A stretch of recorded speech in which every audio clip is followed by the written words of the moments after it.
Well, we've been working our way a few weeks through this series called The Revolution, because it is an idea about a revolution that Jesus was bringing into the world. And to borrow a little bit from what Paul had wrote in one of his letters, it's basically about a new humanity, a new creation, a new type of person in the world than was before. And so we looked at the beginning of how it started. What was the dawn of the revolution? And it started with Jesus and his ministry of working miracles and speaking to people about the kingdom of heaven and how it was a time to repent and to hear the good news. And so he was bringing along crowds getting bigger and bigger, getting more attention.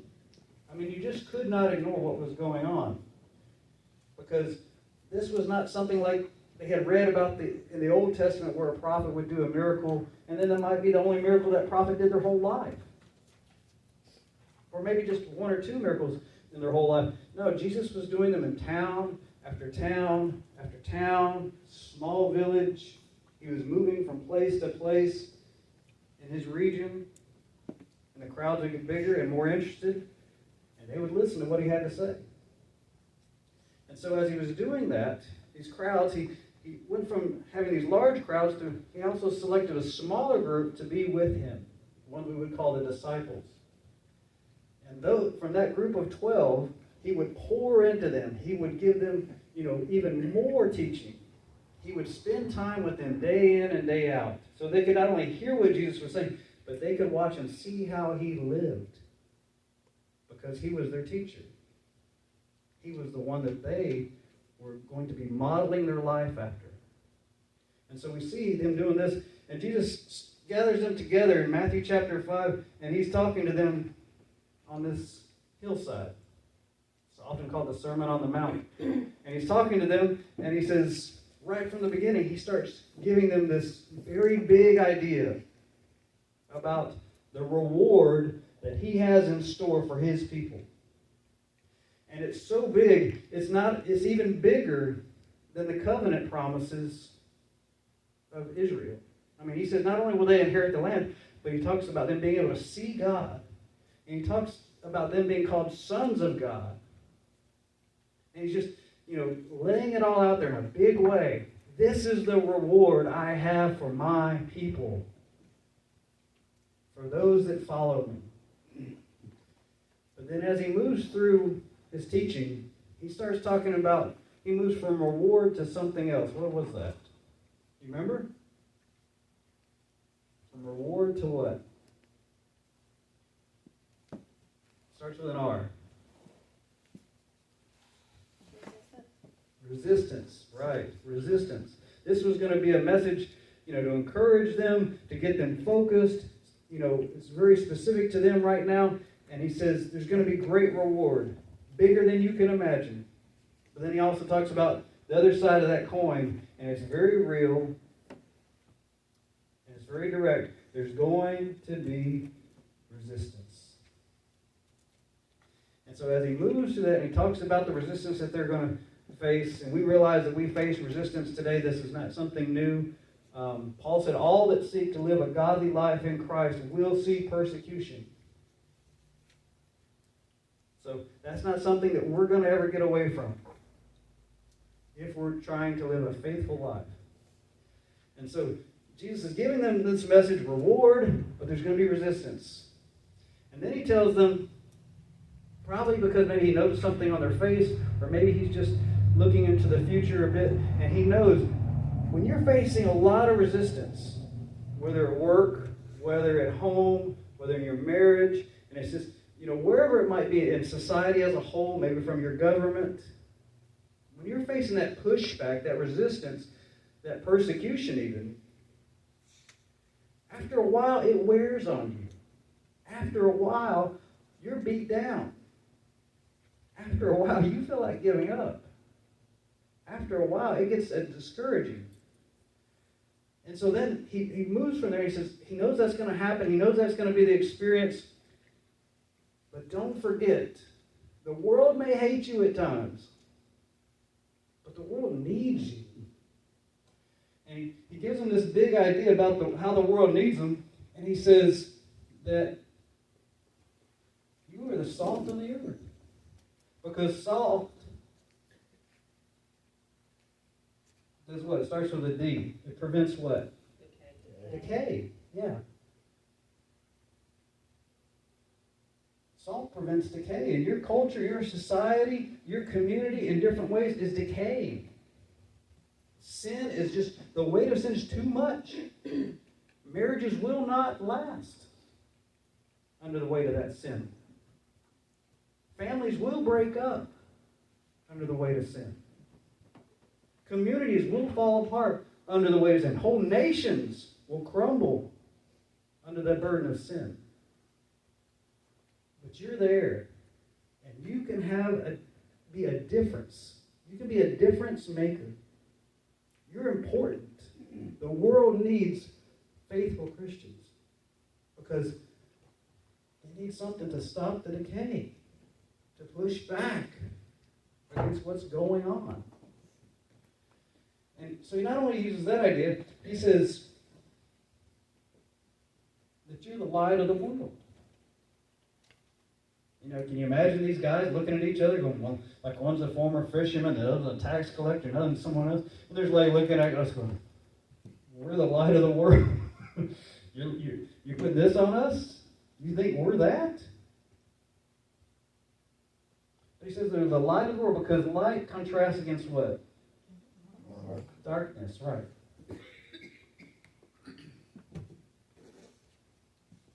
Because light contrasts against the darkness of the world. And you don't need to look at a headline or get on the internet or watch TV, whatever, to know how dark the world is. There is a lack of truth. Evil has its way in so many places. That's why you're needed. Because as you follow Christ, as you live a life like His, it's going to be helpful. It's going to be beneficial. It's going to push back that darkness. It's going to add light, like a city on a hill. And so he's calling them to say, look, I know the world's going to hate you. I know the world's going to seem too much for you. I know it's going to be hard. But you're necessary. You're needed. The world needs faithful Christians. And so this is what he's talking about. And they would have heard this, salt and light. He could, just think, well, okay, salt and light. That's hard to wrap your mind around, all that could mean. But how do you do it, Jesus? Okay, you're giving us this kind of responsibility or title even. What does that look like? How do I put that into practice? How do I do that?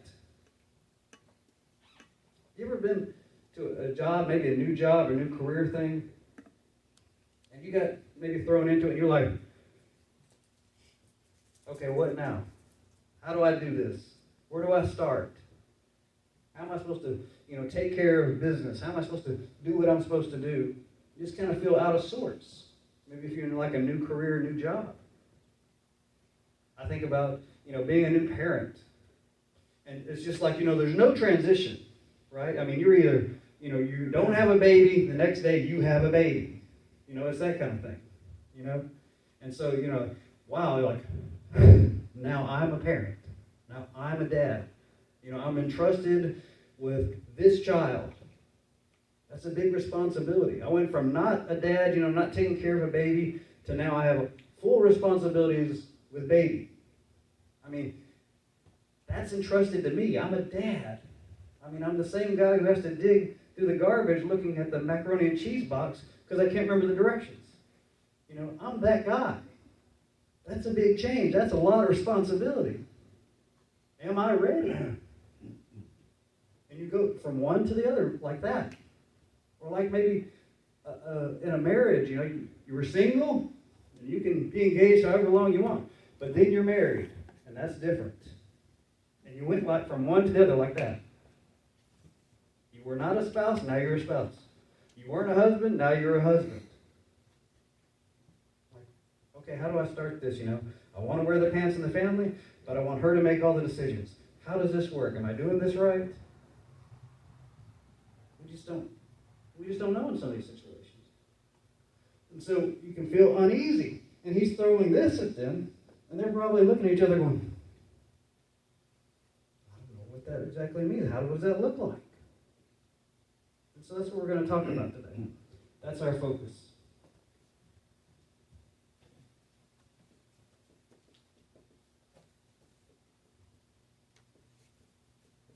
Living like salt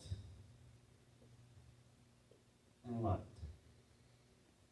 Living like salt and light. What does it look like to do that? Because Jesus puts a whole lot of importance. He talks about living this way is going to stop the decay around you, the sin burden, the sin destructiveness. Living like this is going to push back the darkness. So what does this look like? Living like salt and light. Say that with me this morning. Living like salt and light. One more time. Living like salt and light. So if somebody asks you about the sermon this morning or what was at church, you can say, well, if you forget everything else, you can say, well, we learned about living like salt and light. And so you'll have that much down. So, if you have your Bibles, we're going to continue the discussion looking at what Jesus said in Matthew 5. So go to the New Testament, Matthew 5. This is the Sermon on the Mount. Matthew chapter 5. And if you're not reading something currently in the Bible, consistently on some kind of, program or routine, read the Sermon on the Mount. Put that on your to-do list. Matthew 5, 6, and 7 is the Sermon on the Mount.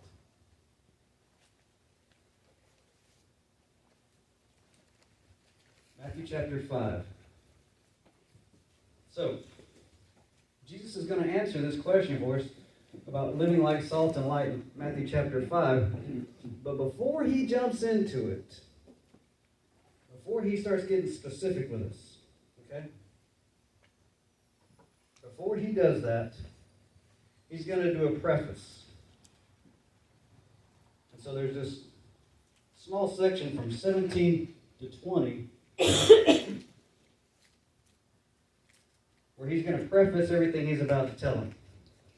Probably because they've heard rumors, they've heard people chat, they've heard gossip and different things that, you got to be careful with this Jesus guy.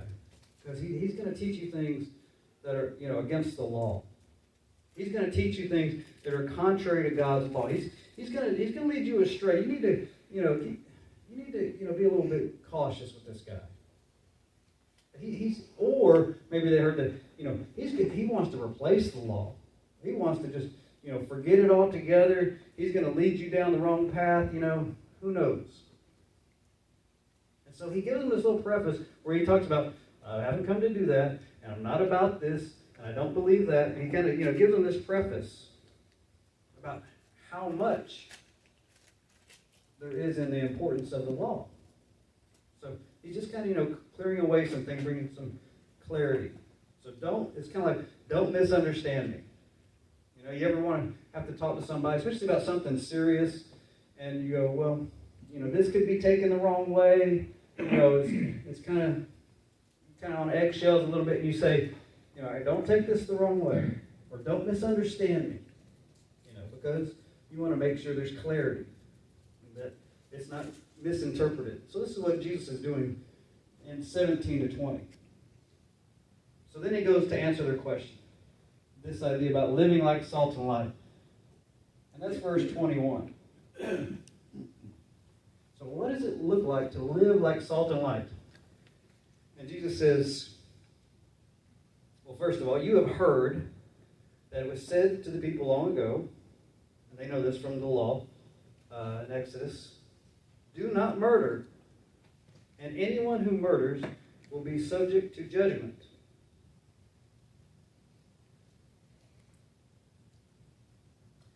When I was teaching like little kids in Sunday school, we we go over a lesson on the Ten Commandments.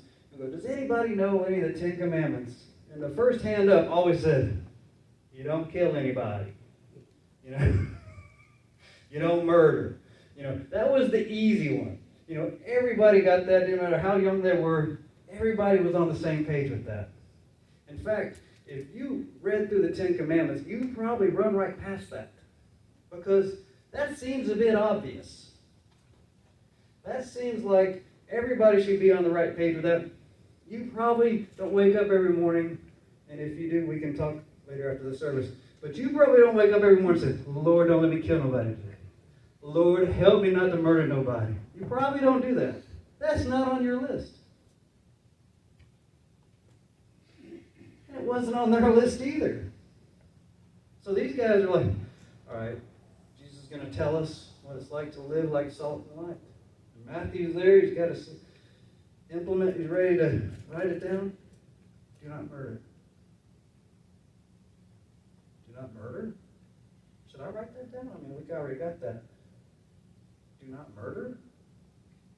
Jesus, I thought you were going to give us something challenging, something, you know, that was really innovative and just kind of fresh.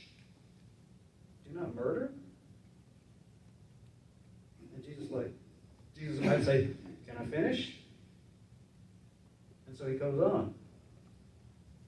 Verse 22. But I'm telling you that anyone who is angry with his brother will be subject to judgment.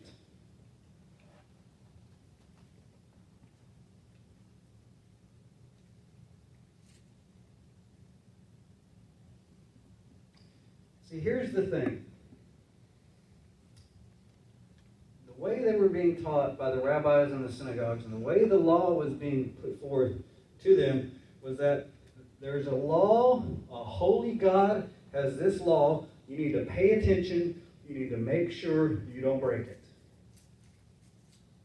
Do not murder. To which everybody would go, okay.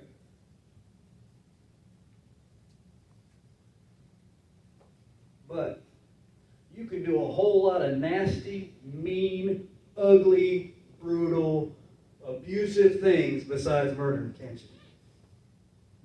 And they were just like, hey, I didn't spill any blood. Nobody died. It's okay. I didn't break one of God's top 10. I didn't break one of the 10 commandments. So Jesus is like, well, let's look at this closer, guys. You think, okay, I didn't murder, so therefore God's not judging me. He brings it to anger. And he starts talking about, if you read, he says, but I tell you that anyone who is angry with his brother will be subject to judgment. He says, there's a judgment there as well. Now, this isn't angry like, oh, somebody stole my parking place at Walmart.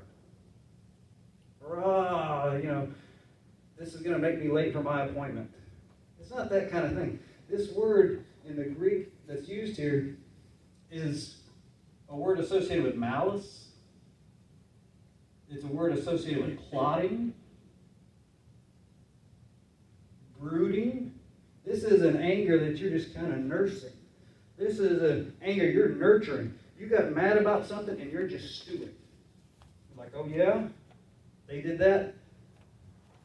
I'll figure something out. What goes around comes around. I'm going to come around. This is the kind of anger Jesus is talking about. It's that kind of cold, hard malice. It's not just some flippant kind of, oh, I'm upset about this or that. He's talking about something that's brooding in you. That there's a plotting.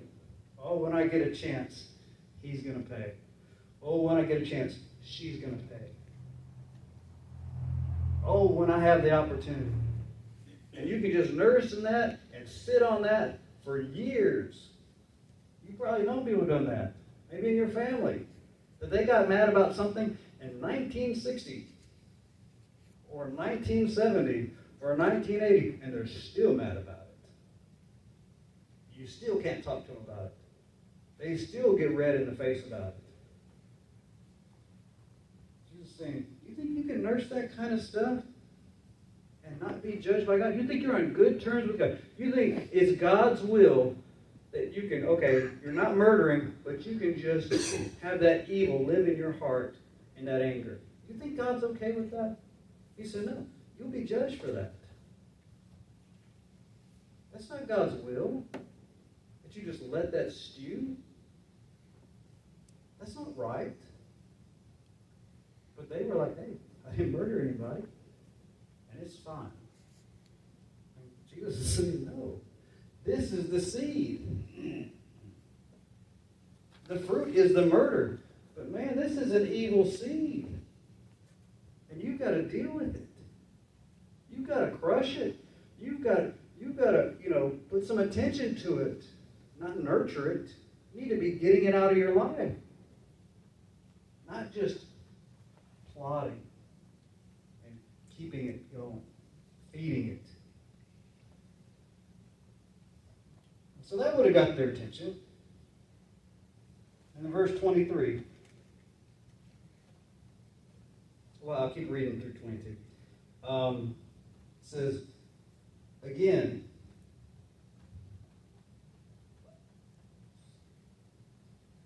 anyone who says to his brother, Rakah, is answerable to the Sanhedrin. But anyone who says, you fool, will be in danger of the fire of hell. So he's bringing out two things here. One is this, and some of y'all, in some translations, this Aramaic word is left there. I mean, you don't know what it means unless you have a footnote, more than likely. But the translator just left it there because the writer of this is writing in Greek the whole time. All right? It's this Greek script. And then all of a sudden it's like, I don't really know if there's the right Greek word for this. But we always say rakah. And so he just leaves it in and says, I just put rakah because that's the word. I don't know if there's a Greek way to express this. And so this will show up in some of your translations, just the Aramaic word rakah. Does anybody have that in theirs? Yeah? Yeah, it'll be just left there. Now, rakah, he talks about being answerable to the Sanhedrin. That's kind of like their court system, you know? And he says, you recognize that rakah is bad. Now, what rakah translates it to is that. It's basically idiot. And some of you, they might have a different translation. The translators might actually put that in there, or put that in the footnote, something like that. That's basically how it translates. But it's a little harsher than that. Okay? It's not just someone who's an idiot. It's this too. You're not just an idiot, you're a worthless idiot. And that's harsher. And Jesus says, you know that the Sanhedrin will ask you about this if you're going around using that kind of language. He says, you know that. He says, you can expect that. Because, it's one thing to be an idiot, but when you call somebody worthless, I mean, that's a whole other connotation. That's a whole lot stronger, word. So he says, you know that they're going to have a problem with this. And he says,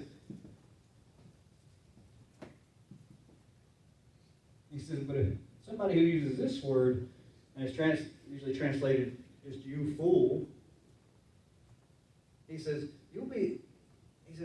not only is this bad, and you're like, well, I didn't say rakah, so it's okay because the Sanhedrin won't do anything against me, and and then so okay, I'm okay with God. But you can use this kind of language and think you get away with it?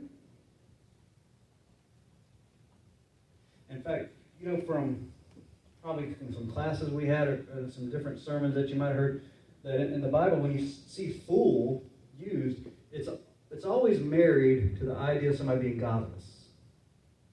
It's always married to the idea, you're not just a fool, you're not just somebody who does unwise things, you're a godless person. And that's quite an insult, especially in this Jewish culture. So you see, here's the seed, and you think you're getting away with it because you didn't say this, and the Sanhedrin's not getting involved. But he's like, he throws another one at him, just different word. He says, you say this to tear somebody down. He says, that's a sin as well. He says, here's the seed, here's what it leads to, and then ultimately, it can very likely lead to murder. Now here's the thing. Remember, this is an honor and shame culture. It's an honor and shame culture.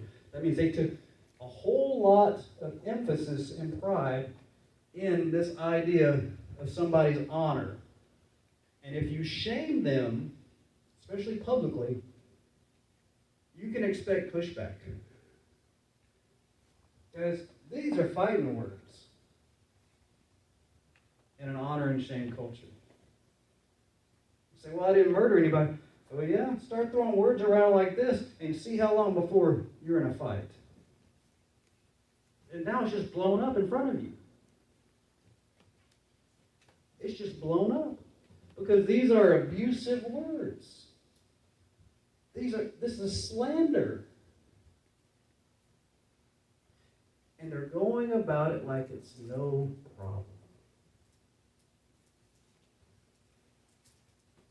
You could go around to house of this other person, and you can run them down, and you can talk about them, or you can do it publicly where everybody gets to hear that you think they are a godless fool, and disgrace them publicly, embarrass them, and they'd walk away going, I didn't murder anybody. I'm fine with God, and God's fine with me.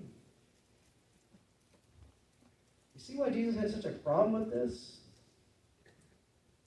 Because this was so much how the society looked. And you could see how it would look in our society too. Because there's no lack of this. I mean, you see this from everybody from, the highest politician to anybody, average person. You see that in all parts of society. People will say the ugliest, meanest, nasty things and show up on church on Sunday.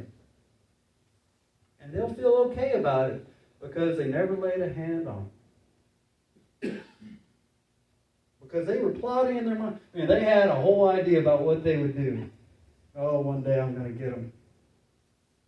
One day I'm going to have the opportunity. Not today, but I'll get a day. And they can just let that nurse in their heart. And some days it may come out verbally, but it's always there. And Jesus is saying, that's not God's will. You think God's not going to judge you because you didn't murder somebody? Look at all this toxic stuff going on. You're hurting people and walking away like it's fine. Now you can see why this is so awful and how this damages the relationship with God. This way. I got these commandments, and I don't think I'm breaking any of them. Right? Remember the rich young ruler? He comes to Jesus, and Jesus, tells him the commandments, and he says, I've done all these since my youth. What else you got? They thought they were good. But here's the thing. When you think you've kept all those commandments, when you think you're a good person, you don't go to God. Do you? Because you don't need forgiveness. Because there's nothing to forgive. So you're severing your relationship with God the whole time. Because you're not repentant. You don't regret what you've done. You're not sorry. Because you don't think you have anything to be sorry about. You don't confess your sins because you don't think you have any. Remember the parable that Jesus told? The man in the temple, Lord, I thank you that I'm not like these sinners. That's the idea. You're not confessing. You're not interacting with God in prayer in some other way. You're not interacting with God because you don't think you need to. You're good enough. You've kept the commandments. You're fine. But really what you're doing is you're using that to keep God at arm's length. What you're doing, you're using those good things to keep God at arm's length. It's a good thing not to break the commandments. The 10 Commandments, you take them very literally, straightforward. Everybody would say it's a good thing not to break those. But by not breaking them and not dealing with the other stuff in your life, you're keeping God at arm's length. Because you're not interacting with Him. You're not praying. You're not asking for confession. You're not repenting. You're ignoring. You're making excuses. And you're using your good things to keep God at arm's length. And it happens in churches too. Because I went to church on Sunday. So that's a mark on my, on the good side. So I can do these other things. Oh, I serve in church. I do these things. But I can do these other things. I read my Bible every day, and I pray for people. I prayed for my grandmother, and I prayed for my brother, and I prayed for my sister, and I'm a good person. And the whole time, you've got this other stuff going on in your life. And you're using those good things that you do to keep God at arm's length. Because if you didn't keep it at arm's length, you'd be dealing with the other stuff in the heart. So you can use your good things to keep God at arm's length, to keep Him away. And that's what they're doing. All the while, they're not only keeping God at distance, they're keeping other people too, because they're ruining their relationships with them. And that's what I want to leave you with today.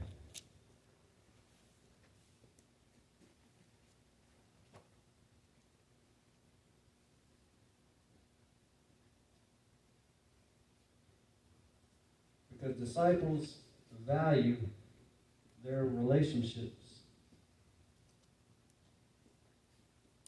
with others.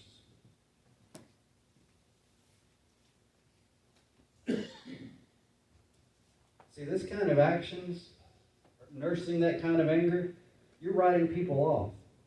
You're more interested in bitterness than forgiveness.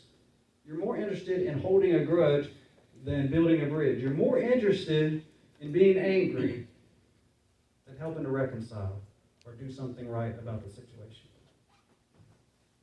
You don't value the relationship, and it just goes from this seed down to this fruit, and maybe even murder. The vast majority, I think I've heard numbers high as 85%, the vast majority of murders in this country aren't by gangsters, thugs, crime syndicates, the mafia. They're not all about this kind of stuff, these big crime organizations, these big people, doing things here and there. 85% of the murders are because of relationships. These people knew each other. They were family. They had interactions. Maybe even married. Something like 85% the last time I saw the murders in this country because of that. Because something happened here. And it kept growing and maybe ended here. And then somebody did die. But see, disciples are supposed to be different.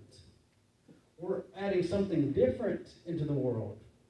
We're adding something helpful to the world. Disciples value their relationships with others. We value them. If there's a breakage, if something's gone wrong, we try to make it right. We don't get angry and just stew on it and then try to get somebody back. We try to restore it. See, this was the big idea that Jesus was introducing to them right off the bat. And they thought, well, murder, that didn't apply to us. I'm just like, keep listening. Because there's a whole lot that goes into it before the actual murder, right? Imagine what the world would be like if Christians really did value their relationships with others. Imagine how much salt and light would be in this world, in families, in marriages, at workplaces, Christians consistently valued their relationship with others and handled anger issues properly, not letting them stay and be nourished and carried along until they spill over. Imagine what God would be doing in our community and our cities if Christians always did this right. And the more we do it right, because we're not perfect, but the more we get it right, the more salt, the more light is coming into the world. Because the world is completely the opposite. The world believes in things like karma, right? You did something bad to me, all something bad's going to happen to you. The world believes in revenge and vengeance. The world believes, anger is not a problem, and you can say anything to anybody, anytime. That's how the world is. We're called to be different. As the music plays, that's what I want to put on your heart this morning. Because more likely this week, somebody's going to step on your toes, and maybe pretty hard. And that anger is going to kind of blow up in you, and you're going to need to deal with it. And as you deal with it, and get rid of it, and turn it over to God, you can stop the progression of all this. So you're not spilling over and saying a bunch of things you're going to regret later, or some things that you might have to take back. But we're called to be different, salt and light. And disciples value their relationship with others. We value it. It's not a throwaway.